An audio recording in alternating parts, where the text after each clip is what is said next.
Meu convidado é administrador, escritor, professor e palestrante. Dentre os 10 livros que já escreveu, ele é autor do best-seller Casais Inteligentes Enriquecem Juntos e já tem mais de 1,5 milhão de livros vendidos. Para ele, enriquecer é uma questão de escolha. Eu recebo no Receita para Dois, especialista em educação financeira, Gustavo Cerbasi. Nasceu em Caxias do Sul, no Rio Grande do Sul. É casado e tem 3 filhos.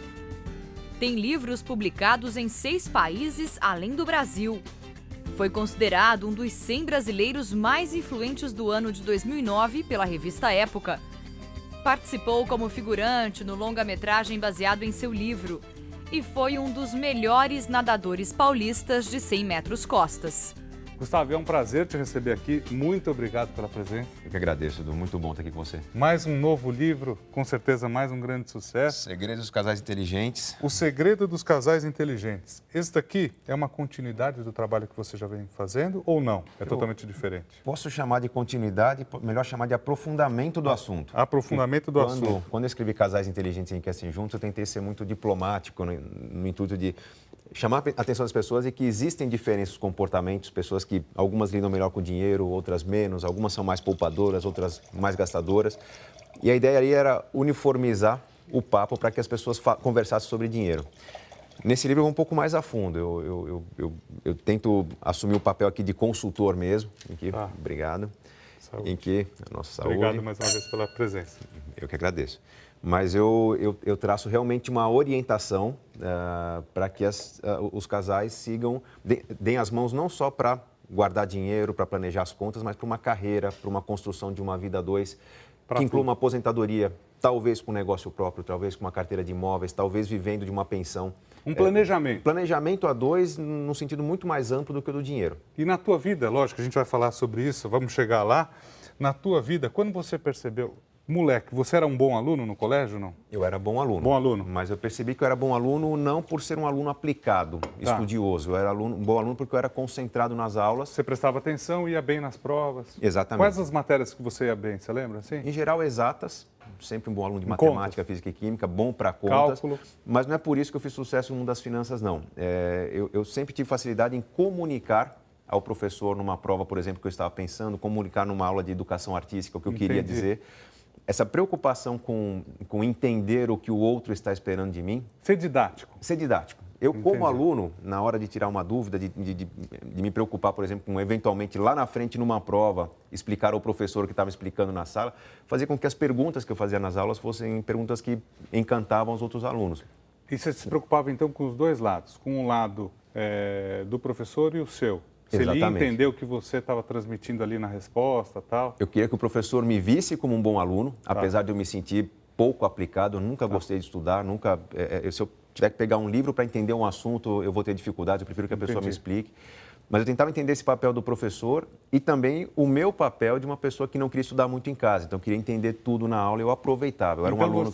você pensava assim, pô, eu estou aqui, eu não gosto de estudar, deixa eu tentar resolver isso quanto antes. Quanto antes. É isso? Não, toca aqui. Eu também era assim. Aí que tá. Igual. Isso me permitia, na época eu já era nadador, então eu treinava com dedicação, eu tinha meus videogames, brinquedos, meus amigos. Eu, apesar de ter uma facilidade para estudar, eu não gostava de estudar, então eu tentava resolver na aula mesmo e funcionou muito bem. O mais prático possível. Mais prático com as possível. Coisas principalmente que você não gostava para resolver e não ter de repente. É melhor se aplicar um pouquinho e não ter que ter uma recuperação ou, de repente, repetir de ano, repetir tudo de novo. Não era obsessivo por notas altas, eu acabava tirando notas 8, 8,5, às vezes 9, pela dedicação. 8,5 é excelente para mim. Não, aí que tá, mas a minha preocupação era passar em todas as disciplinas, com tranquilidade. Foi assim na faculdade, nunca tive a pretensão de ser o melhor aluno.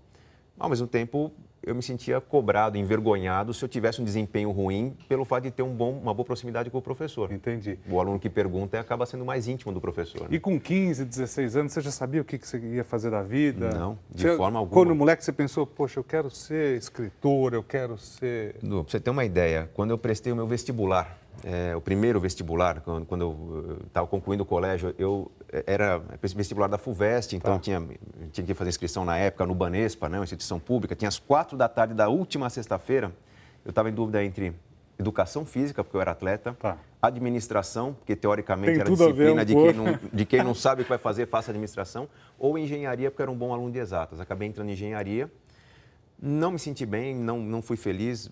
A carreira de nadador atrapalhou a faculdade. Eu faltei em várias provas, bombei em 6 de 8 disciplinas no primeiro ano.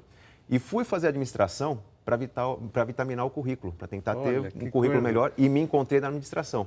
Eu estou traçando algumas semelhanças. É engraçado, estou te conhecendo pessoalmente agora.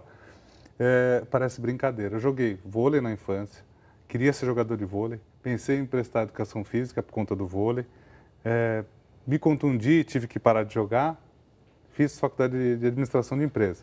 Mas prestei engenharia na FASP, aqui em São Paulo, e entrei na faculdade, fiquei em dúvida até a última hora, porque eu ia bem em cálculo e tal. Falei, será que eu faço engenharia? Gostava de desenhar. Exatas sempre é estimulado a fazer uma carreira de exatas, né? E nem sempre é esse o caminho, né? Olha só que coisa. Então, quer dizer, com 15, 16 anos, você não sabia o que você ia prestar. Prestou, entrou na faculdade. Daí você foi a fundo na faculdade e ia bem.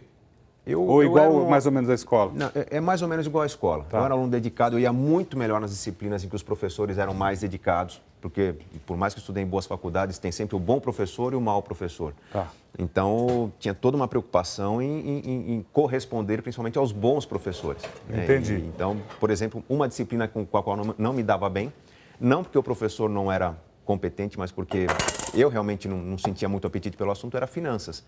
Era uma disciplina que eu dormia Tinha uma nas certa aulas. dificuldade.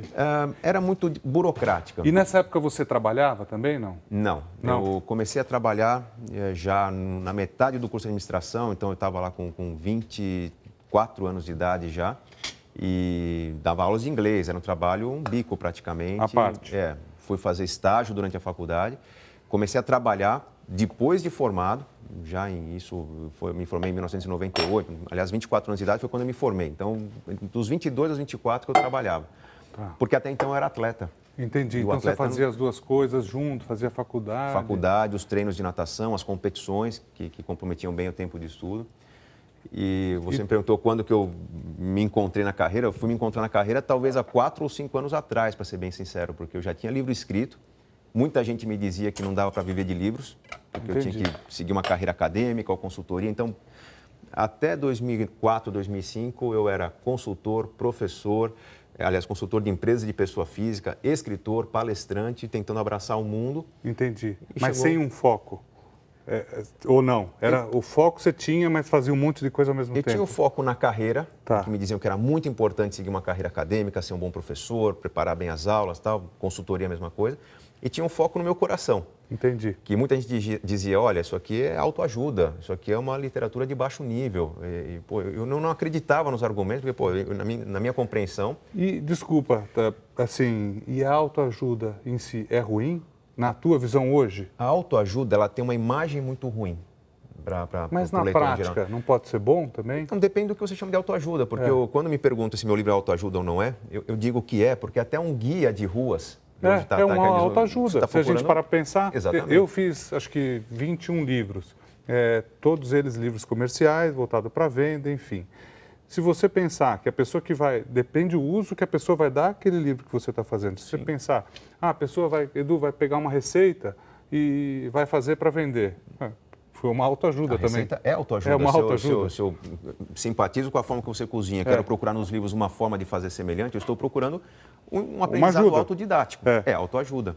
Agora, existe na autoajuda aquela visão do caminho fácil, né? Tá. Você vai ter uma leitura que vai resolver seu problema, que vai eliminar suas tristezas na vida.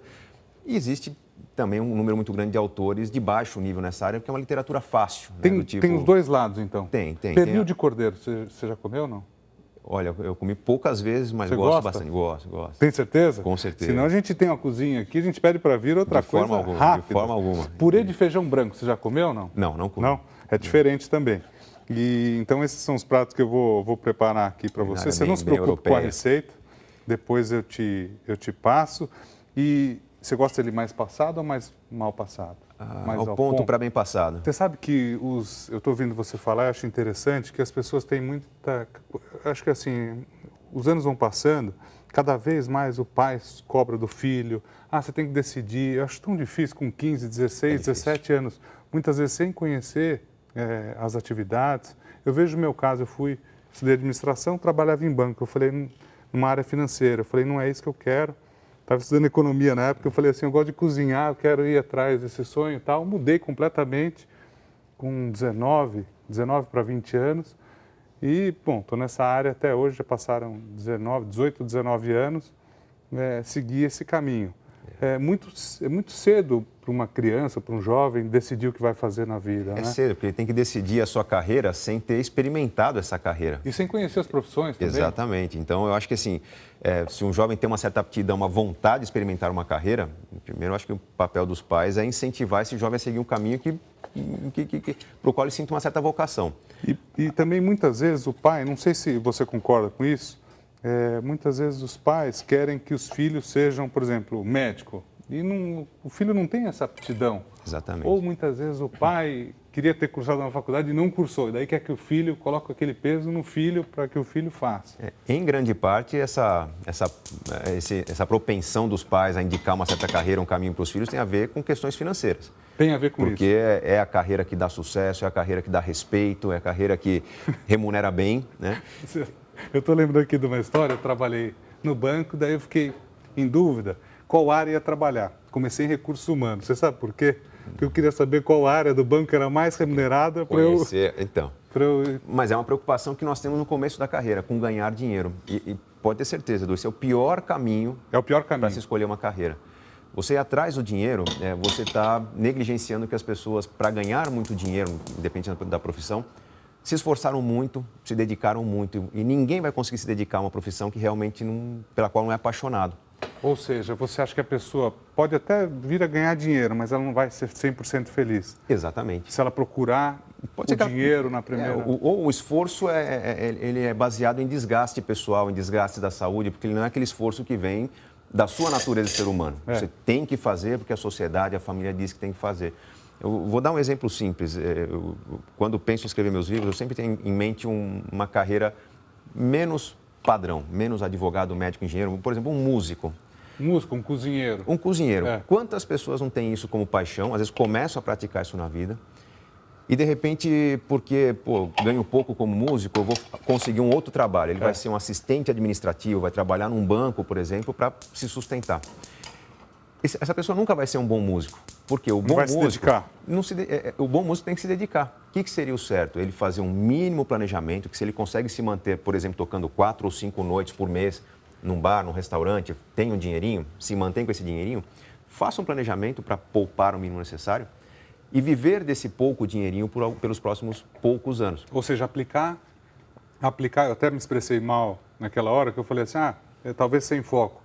É ter o foco, mas fazer várias atividades ligadas àquela área. Exatamente. É isso, então, se puder passar o dia treinando música, fazendo um curso, visitando concertos de pessoas mais conhecidas, essa pessoa que se desenvolve na música vai ter uma chance muito maior de construir riqueza do que alguém que simplesmente faz aquilo como hobby ou como um bico. E provavelmente vai fazer muito melhor com o passar dos anos, né? Vai, porque faz o que gosta. Né? E vai se aplicar mais, vai ter mais prazer. Exatamente. Na época que você decidiu dar aula, você estava falando então, você era palestrante. Exatamente. E você dava palestras em empresas? Então, na verdade, o palestrante foi a última atividade que surgiu. Quando a primeira formei, qual foi? Foi como consultor de empresas. Tá. Então, terminei a faculdade, não me sentia ainda no caminho de uma carreira que me agradasse, não sabia exatamente o que eu queria fazer.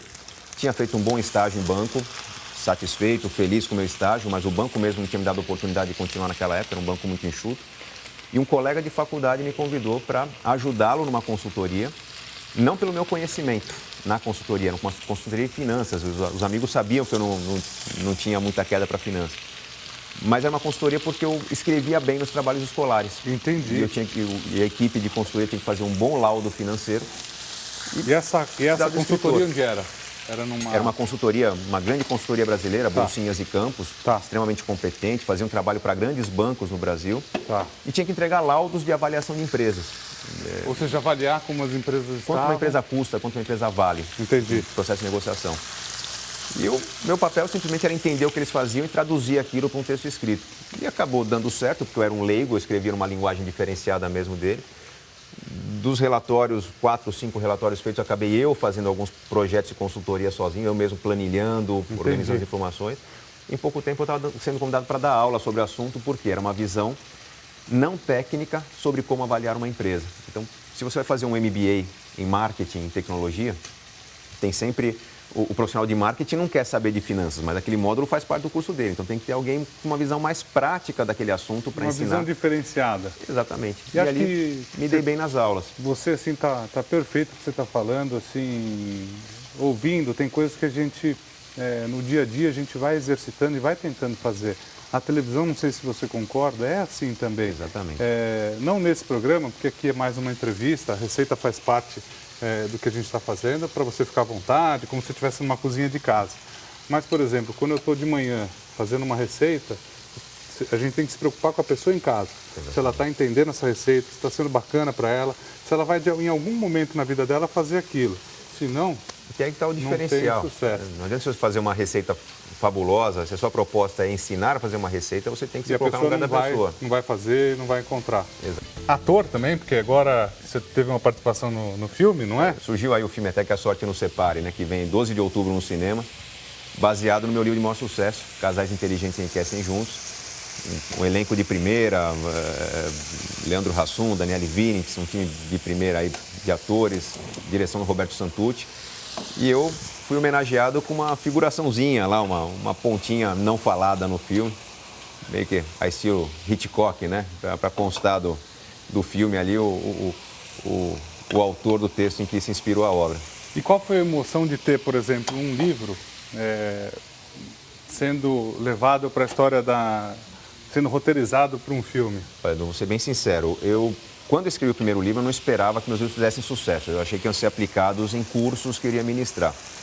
De ter visto Casais Inteligentes Enriquecem Juntos nos rankings dos mais vendidos já foi uma grande emoção. Ter matérias a respeito do livro foi uma grande emoção. Quando me convidaram para fazer um filme sobre o assunto, eu sinceramente não acreditei que essa ideia ia uma pegadinha. Falou, deixa eu ver aqui direito, que eu acho que tem... Quando muito sairia um filme para televisão, alguma coisa, talvez menos pretensões. E o resultado, primeiro, gargalhadas no set, porque é uma comédia. É a história de um casal que ganha na Mega Sena da Virada, um prêmio de 100 milhões de reais. E 10 anos depois, ele descobre que está falido, quer contar para a esposa e descobre que não pode contar porque ela está grávida, fez muitas cirurgias plásticas e não pode receber notícias ruins se não perde o bebê. Então, ele vai tentar lidar com uma situação de perda financeira fantástica, idas ao shopping que custam 40, 50 mil reais e tendo que segurar essa situação porque o dinheiro acabou. E não falar. Não pode falar. Então, ficou muito engraçado, ficou muito inteligente. As lições do livro realmente estão claramente destacadas ao longo do filme. É um filme de educação financeira também. Agora, a emoção o filme traduz um anseio que eu tive quando tive uma quebra na carreira, quando eu tive que passar a dar menos aulas e confiar mais nos livros e nas palestras. Meu objetivo é levar a educação financeira a mais pessoas. Quando que isso aconteceu na tua vida? Em 2004, eu tive uma quebra na carreira em que eu dava aula em 8, 9 MBAs ao mesmo tempo e eu deixei toda a minha carreira para trás para morar 8 meses no Canadá. Entendi. Foi uma escolha profissional. Foi uma escolha, ao mesmo tempo, profissional, uma espécie de um sabático precoce, estava com 30 anos de idade, mas um sabático em que eu queria me reencontrar porque eu me sentia muito consumido pela carreira e não conseguia atender a pedidos, por exemplo, de palestrar sobre o meu livro, de dar uma entrevista, como estão fazendo agora, em que eu queria levar o assunto a mais pessoas e o meu trabalho, a minha carreira me obrigava a falar para um público muito seleto. E você conseguia conciliar o seu trabalho? Porque hoje em dia é difícil conciliar trabalho, vida profissional. Você conseguia? Eu acho que eu consegui isso de 2 anos para cá, Edu, porque quando você está construindo algo, por exemplo, lancei um livro, foi um sucesso, chegou no ranking dos mais vendidos. Tá. Pessoas próximas dizem, olha, isso dura pouco tempo, então aproveite e dê suas palestras, suas entrevistas, faça o trabalho que tem que fazer. Então, me via nas madrugadas, finais de semana, preparando, às vezes, uma pauta, produzindo um texto novo, um artigo. E esse aproveita foi durando tempo demais, a ponto de eu sentir minha saúde realmente sendo prejudicada. Eu comecei a engordar, comecei a não conseguir mais receber amigos em casa, não consegui mais sair de férias. Então, 2010 foi um ano crítico para mim, em que eu decidi realmente radicalizar na minha agenda, em que eu iria focar num público maior, deixar de lado trabalhos menores, fechei a consultoria, diminuir bastante a carga de aulas, para que o meu conteúdo chegasse a um número maior de pessoas. E foi uma aposta acertada, porque hoje eu consigo, por exemplo, garantir uma segunda-feira de manhã com meus filhos, uma sexta-feira à tarde, minha semana ficou mais curta. viajo com mais frequência, estou presente na educação dos meus filhos, ao mesmo tempo que consigo fazer um trabalho que é conhecido do público. Então, e isso você conseguiu de 2 anos para cá? 2 anos para cá. Porque até então, a sensação que eu tinha é que eu deveria aproveitar a oportunidade que a mídia me dava de expor meu trabalho e colher o máximo possível. Eu acho que, de repente, consegui construir uma marca ou um público fiel que hoje me dá uma visão de que nos próximos anos, seja através de artigos em jornais ou livros produzidos, eu continuarei tendo acesso a um público que quer educação financeira, um assunto que está em crescimento no Brasil. E essa sensação na vida que você teve, eu acho que todas as profissões acontecem e muitas vezes ela vai te absorvendo cada vez mais. A pessoa fala assim, se eu ganhar tanto, eu vou parar. Mas daí você já está acumulando um monte de conta, um monte de coisa que você foi conquistando e daí você tem que trabalhar mais. Você tem que trabalhar mais. Eu vou me aposentar, né? Eu vou me aposentar com 50. Quando chega com 50, é tanta coisa que você tem que sustentar que você não consegue. Isso vai aumentando, não vai? Tem um processo psicológico perigoso, Edu, porque as pessoas que trabalham demais, praticamente têm seu corpo condicionado ao trabalho. São aquelas pessoas que quando saem de férias se sentem meio perdidas, né? Precisam de uns 15 dias para se adaptar a um ritmo de férias, porque sentem falta do e-mail, da secretária, daquela cobrança do dia a dia. Entram até num processo depressivo quando estão fora dessa rotina. Então, o que acaba acontecendo é que a pessoa se vicia no trabalho e passa a ser um dependente. Entendi. Então, não adianta pensar que quando você estiver ganhando muito, você vai parar de trabalhar, porque ganhando muito, você vai estar muito dependente do trabalho. O que eu percebi... São caminhos diferentes, então. Caminhos diferentes. O que eu percebi quando eu conquistei a minha independência financeira, que eu poderia parar de trabalhar, é que ao começar a dizer não para trabalhos que eu não gostava, e dizer sim para os trabalhos que me eram apaixonantes, aí sim eu comecei a trabalhar cada vez melhor. E quando que você sentiu assim, eu posso parar de trabalhar? O que te dá essa garantia? Porque essa é uma dúvida que todo mundo tem em casa também. Quando eu posso parar de trabalhar? Olha, foi uma questão matemática. O que aconteceu foi que, poxa, olha aqui, que maravilha. Finalzinho dele. O cheiro... Pena que as pessoas lá em casa não sentem esse cheirinho. Um dia vão sentir, eu acho, viu? Do jeito que a gente vai indo com a TV... Vai indo, eu não sei, eu cozinho na TV há 15 anos. Do jeito que vai indo, daqui a pouco tem o cheiro saindo pela câmera de casa. Porque assim, a pessoa fala assim, eu vou até li alguns artigos seus, onde você pretendia ganhar, se eu não me engano, seu primeiro milhão com 40 anos, alguma coisa assim. Isso, o objetivo é chegar aos 41 anos de idade com R$1 milhão e a partir de então parar de trabalhar. Por quê? R$1 milhão não é muito dinheiro, Edu. Para muita gente faz falta, mas R$1 milhão, se eu quiser parar de trabalhar, se aplicar esse dinheiro com segurança no Brasil de hoje, eu vou ter uma renda de 3 a 4 mil reais, que é uma maravilha para cidades pequenas, para uma vida de São Paulo, é pouco dinheiro para se manter com segurança. Mas o estilo de vida que eu tinha na época com 30 anos de idade, 31 anos de idade, se mantinha com esse R$1 milhão. Hoje se mantém? Quantos anos você tem hoje? Não, hoje eu estou com 38 anos de idade, recém-completados. Tá. Mas o que aconteceu ao conquistar esse R$1 milhão e ao ter aquele estilo de vida simples é que eu percebi que eu não queria mais parar de trabalhar. Porque não precisando trabalhar, eu passei a trabalhar só com o que eu gostava e trabalhando com o que a gente gosta, a gente não quer parar. Porque é bom trabalhar, porque porque você constrói, porque... Recompensas diárias, eu tenho depoimentos que chegam por e-mail, pessoalmente nos eventos, as pessoas agradecem mudança de vida, um casamento que se viabilizou. Tudo isso são recompensas não financeiras que vêm e que me levam a trabalhar. Hoje trabalho bastante, viajo 2, 3 vezes por semana, bastante cobrança das editoras que querem conteúdo. E com isso eu vejo que cada dia trabalhado, cada dinheiro que entra na minha conta não seria para pagar minhas contas, mas sim para aumentar o meu patrimônio. Quanto mais patrimônio eu tenho, mais segurança eu tenho de conseguir pagar meu estilo de vida. E seus filhos quantos anos têm? Eu tenho 3 filhos, o mais velho com 5 anos de idade. O mais velho tem 5? 5. Do meio? Uma acabou de completar 3 anos 3 de idade. Anos. E outra completa hoje 1 ano de idade. Naquela época que você imaginou, eu aplicando esse R$1 milhão, dando R$3 mil por mês, R$4 mil, eu consigo. Quantos filhos você tinha naquela época? Eu não tinha filhos ainda. Então. Não tinha filhos. Aí, aí tem uma...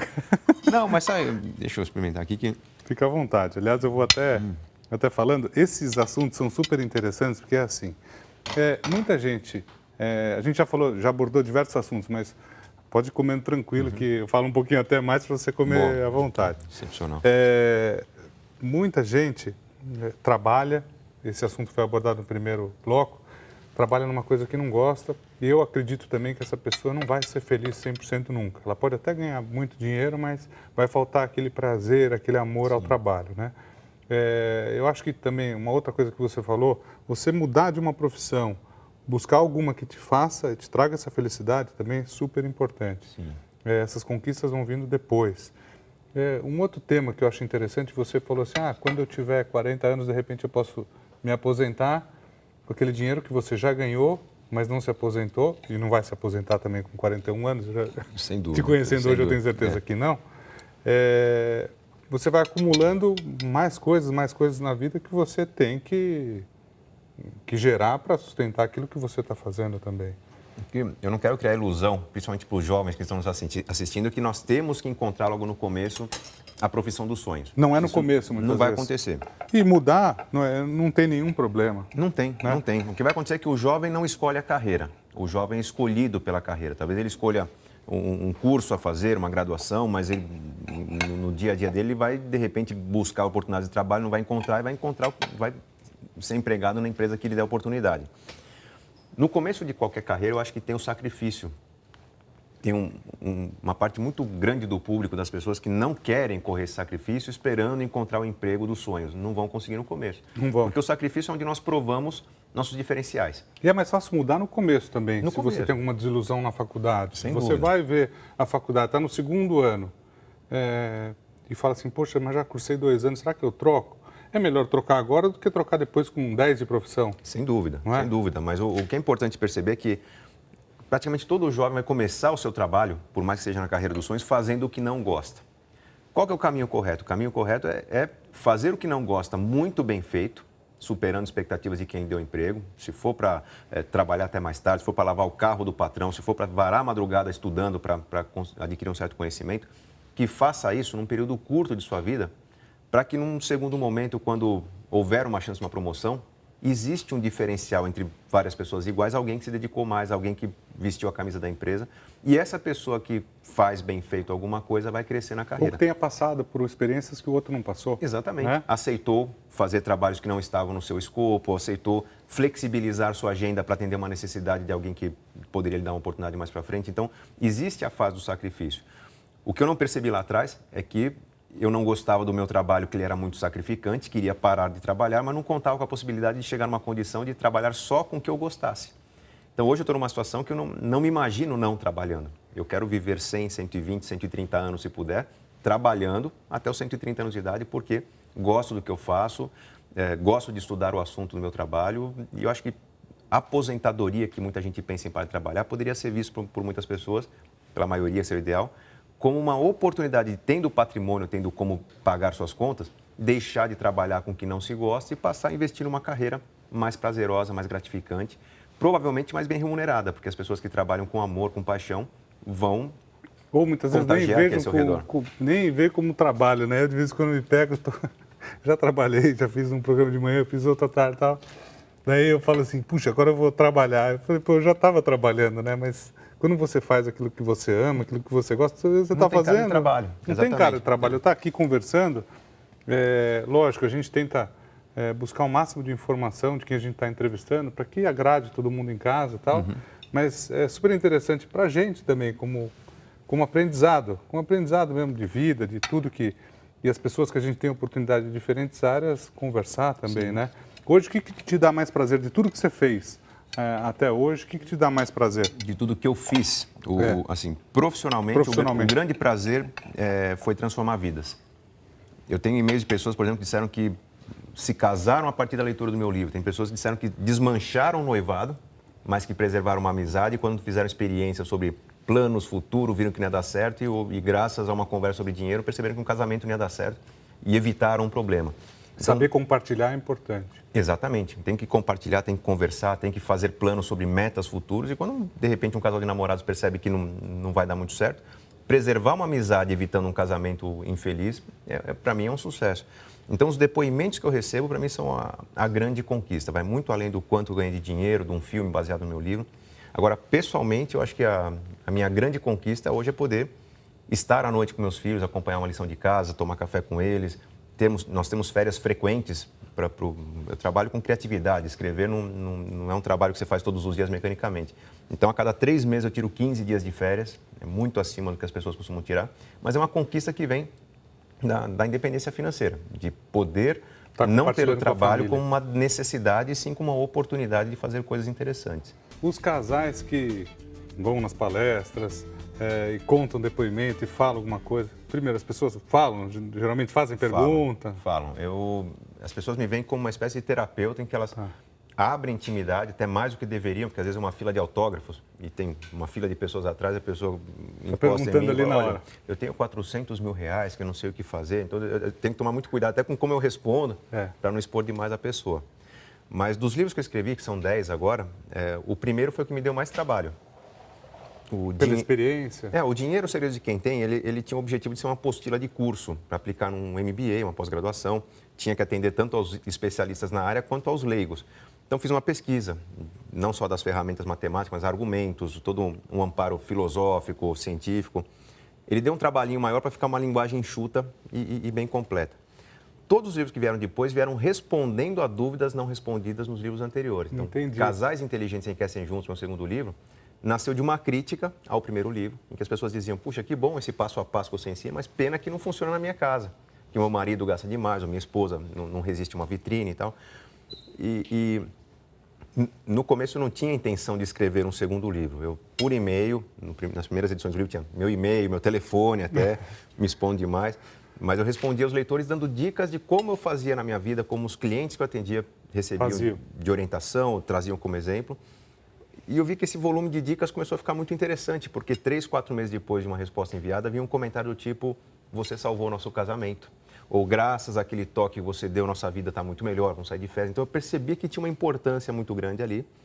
Quando eu me aproximei da marca de 1000 e-mails respondidos sobre esse assunto, eu sempre organizei meus e-mails por assunto respondido, para até ter uma referência, escrever um artigo, uma entrevista e tal. Quando eu cheguei perto de 1000 e-mails, eu decidi reunir esses e-mails, organizá-los e nasceu o Casais Inteligentes Enriquecem Juntos, que não era um livro para vender muito, porque eu não tinha nenhuma pretensão em cima dele. Mas por ser algo que veio da prática e do reconhecimento de que funcionava, foi um livro que funcionou muito bem. Ele não vendeu bem no começo, porque nem eu nem a editora apostamos alto no livro, mas no boca a boca ele teve uma curva maravilhosa de crescimento nas vendas por 3 anos e meio, até atingir a marca de quase 20 mil livros vendidos por mês, 3 anos depois de lançado. Sinal de que o público estava respondendo muito bem. Ou seja, o boca a boca funcionou. Funcionou. E ali, os livros que vieram depois sobre filhos, por exemplo, nasceram de uma crítica ao Casais Inteligentes Enriquecem Juntos, cujo capítulo sobre filhos era muito pequeno. São críticas construtivas. Críticas então. construtivas. Perguntas. Em que o leitor diz, eu li, entendi, legal. Agora me explica como é que eu faço isso que você sugere Como fazer. é que eu faço na prática. Exatamente. E aí, daí vieram nascendo outros livros. Porque, olha, Casais Inteligentes Enriquecem Juntos, eu acho que a gente pode dividir em diversos temas aqui. Por exemplo, tem, olhando um casal, tem mulher que, de repente, pode ganhar mais do que o marido. Sim. E o marido pode receber o apoio dessa mulher, ou vice-versa também. Muitas vezes, casais que trabalham na mesma profissão, eu já ouvi a disputa para ver quem faz mais, quem é mais importante. Uma disputa de ego, praticamente. Né? Também. Até por promoção na carreira, por crescimento, isso tudo é ruim, porque o casal, quando se conscientiza de que eles têm um projeto conjunto a fazer, o casal vai entender que, por exemplo, às vezes ceder um pouquinho na minha preocupação com carreira, porque esse é o momento da minha esposa crescer, pode parecer no curto prazo uma perda, um prejuízo, mas no longo prazo isso é interessante porque a família está ganhando mais. Ou saber conciliar, né? Conciliar. De repente, pegando aqui o exemplo em casa, por exemplo, a minha esposa trabalha com evento. Muitas vezes à noite e tal. Então, nessa hora eu posso estar com a minha filha.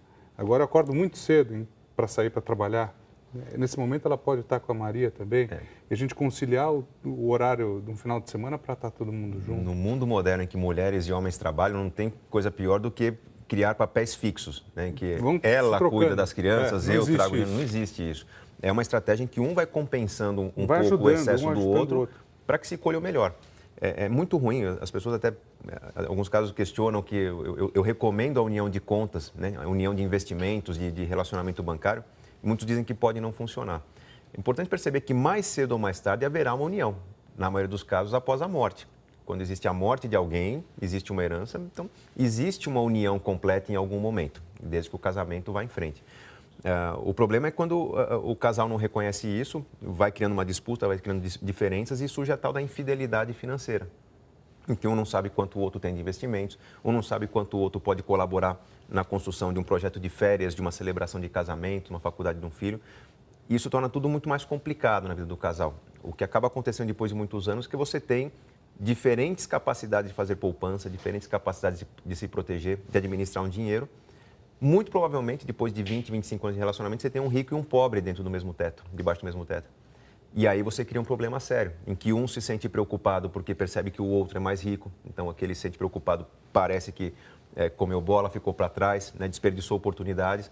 O outro que tem um pouco mais de patrimônio se sente não acompanhado, talvez por incompetência do outro. Então, vão surgindo diferenças. Cobranças e diferenças. As diferenças que hoje talvez sejam pequenas, ao longo dos anos pode ser maior. Elas se multiplicam ao longo do tempo. Pra você ter uma ideia, um exemplo que eu uso ainda no Casais Inteligentes Enriquecem Juntos, é dos perfis diferentes de comportamento. Em que no casal tem o poupador e o gastador. Tá. Antes do casamento não é muito fácil identificar quem é poupador e quem é gastador.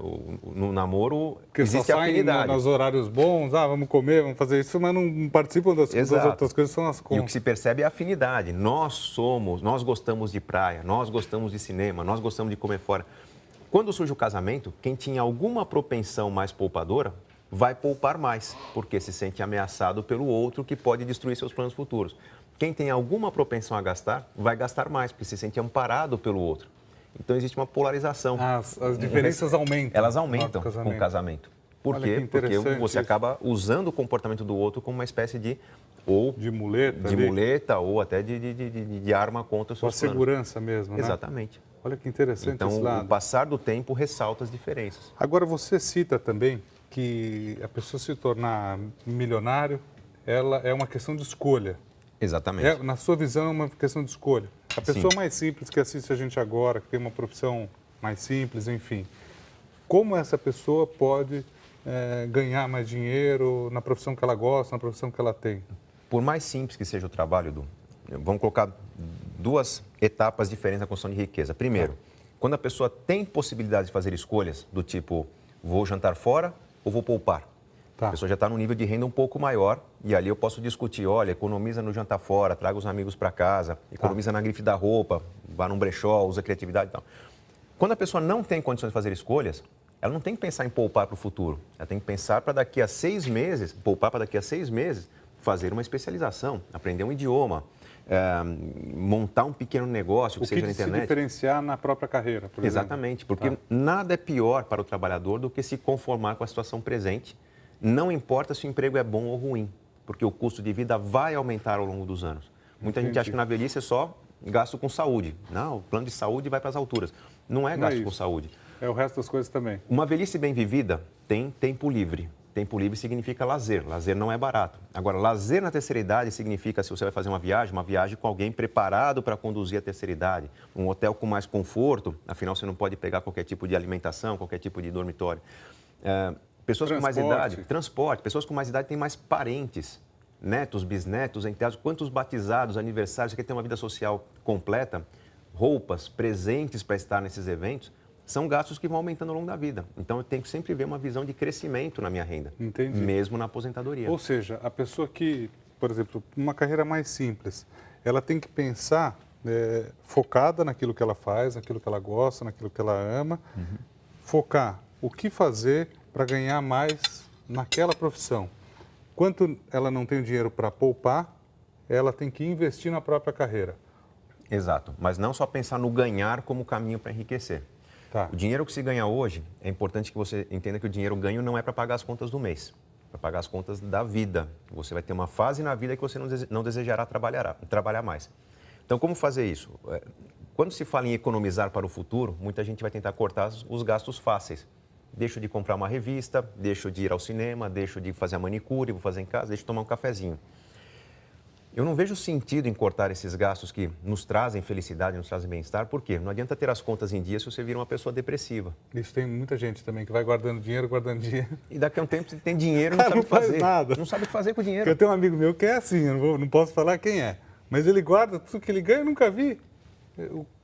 Não foi gasta Preocupação com nada. excessiva com o futuro. Qual é o problema? O problema é daqui a um tempo ele perder um familiar, um amigo, uma condição de saúde e perceber que aquele dinheiro não vai ter a utilidade que ele pensa para o futuro dele. Então, como que se poupa para o futuro? Ao invés de cortar os gastos que nos trazem prazer, Eu vou preservar o cafezinho, preservar meu jantar fora, a revista No que eu caso da assino. mulher, a manicure, o cabeleireiro. Estar na moda. Vou preservar esses itens e simplificar os outros gastos. Quais?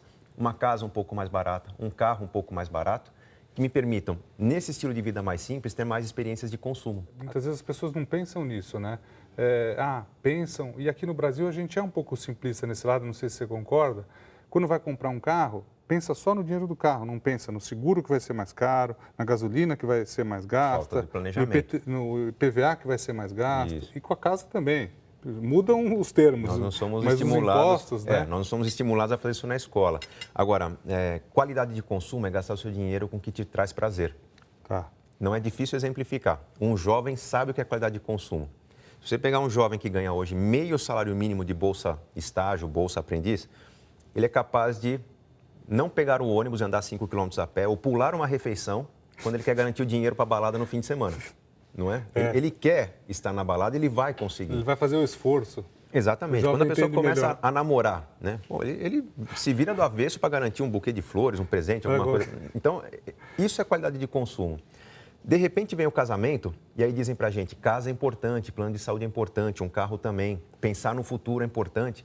E o casal não percebe que o mais importante no namoro, para transformar aquilo numa vontade de casar, é viver bem a vida. Eles namorando, talvez foram a baladas, foram a eventos, fizeram uma viagem, comeram juntos, e eles vão deixar isso como algo secundário. Se der... Muda a preocupação. Fica em segundo plano. Eu não diria nem que muda a preocupação, eles não têm mais a preocupação porque a sociedade nos impõe uma preocupação com a burocracia. Tem que ter uma boa casa, vou comprar a melhor casa que eu posso.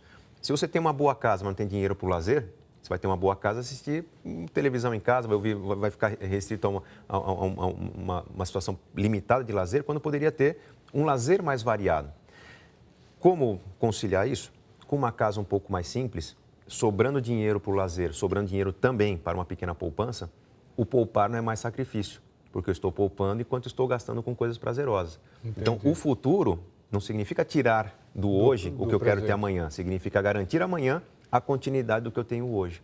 Porque muitas vezes a pessoa vai conquistando, depois tem que mudar o padrão de vida dela. Então, não deveria. Não deveria. Essa é a solução que nós temos hoje. Eu Entendi. compro uma casa melhor, um carro melhor, uma casa no campo, chego aos 55, 60 anos que a renda começa a cair, vendo a casa grande, compro uma pequena, vendo um carro grande, compro um pequeno. É o que acontece muitas vezes, né? Que apesar das pessoas não entenderem dessa forma, é algo frustrante. Dar um passo atrás no seu estilo de vida é frustrante. Esse papo de que nossos filhos casaram, o quarto ficou vazio, vamos mudar para um menor, é falta de dinheiro. O quarto vazio se transforma numa brinquedoteca para os netos, um home theater, uma academia no seu apartamento, se você tem dinheiro.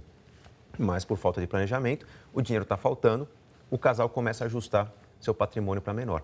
E isso é ruim, porque significa um sentimento de insucesso naquele que era o seu cantinho, sua casa, aquilo que você construiu por muitos anos.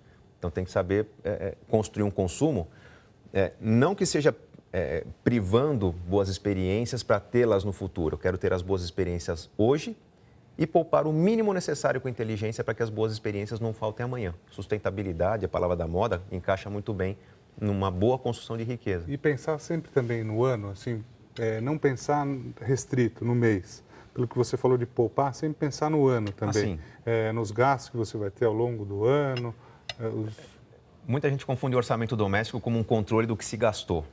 Gastou, não serve para nada. Você tem que olhar adiante e saber que vem dia dos namorados pela Colocar frente, no papel. Vem férias, vem dia das crianças. Então, saber antecipar as demandas de consumo para que você saiba que em determinado mês, talvez o ir ao cinema, né, ou jantar fora fique em segundo plano, para garantir um gasto maior com um evento de família. As pessoas chamam de imprevisto somente os acidentes, problema de saúde, arranhou o carro, né, perdeu o emprego. Ser chamado para um evento ou a sua banda favorita vir ao Brasil fazer um show é um imprevisto. Você fala, eu tenho que estar nesse show, é um gasto fora. Então, você tem que ter uma certa reserva de emergências para poder lidar com os imprevistos como algo normal e não como um problema na vida. Eu costumo brincar nas minhas palestras que antigamente ser padrinho de casamento era uma honra, hoje é um abacaxi. Quando você comunica, né, quero que você seja meu padrinho, você já vê aquela cara de espanto, né? Como é que é a cara de espanto? Tem que pensar no presente, né? Muito obrigado, né? A pessoa fica pensando, e agora, de onde vai sair o dinheiro? Reserva de emergência se faz justamente para lidar com os imprevistos. Você pode ter uma poupança feita ou pode ter um gasto corrente com idas ao cinema, um circuito cultural, um jantar fora, que você fala, durante 2 ou 3 meses eu deixo de praticar meu lazer para honrar um presente digno que eu queira dar para um amigo querido. É impressionante, olha, eu adorei nossa conversa, parece brincadeira, mas passou 1 hora que a gente está aqui. Já? Passou 1 hora, você acredita? Quando a coisa é boa e assim, quando é produtiva, eu tenho certeza que as pessoas em casa adoraram também. Se pudesse fazer umas 3 horas de programa aqui com você. E gostaria de convidar você a voltar também, mostrar essa experiência super interessante. Esse é o último livro seu, Os Segredos dos Casais Inteligentes. Com certeza, mais um grande sucesso. Boa sorte para você sempre. Gustavo, você vai receber de presente da Tupperware a linha Basic Line. Ela é perfeita para armazenar e conservar alimento no refrigerador. Possui um formato quadrado que facilita a organização e aproveita melhor o espaço. Deixe a sua cozinha mais moderna com o Basic Line da Tupperware. Para você se tornar uma revendedora da marca, entre no site tupperware.com.br. Aliás, queria agradecer aqui o quadro que recebi essa semana. Olha só, muito obrigado a todas as revendedoras. São 4.060.000 produtos vendidos aqui no Brasil. Eu agradeço de coração a cada uma das revendedoras em todo o Brasil. Também a gente faz um trabalho aqui, indo nos estados, e elas trabalham com muita garra, com muito afinco também. E queria demais agradecer a tua presença aqui. Obrigado. Está convidado a voltar. É um prazer estar com você. Muito obrigado. Tá bom? Fantástico, muito bom. Legal. Repito, pena que o pessoal lá em casa não sente o aroma, o sabor que tem aqui. Não, mas você deu uma dica boa. O pessoal presta atenção como faz, tal, faz em casa. Acabou fazendo propaganda também, porque daí poupa um pouquinho, faz em casa, agrada todo mundo. Com certeza.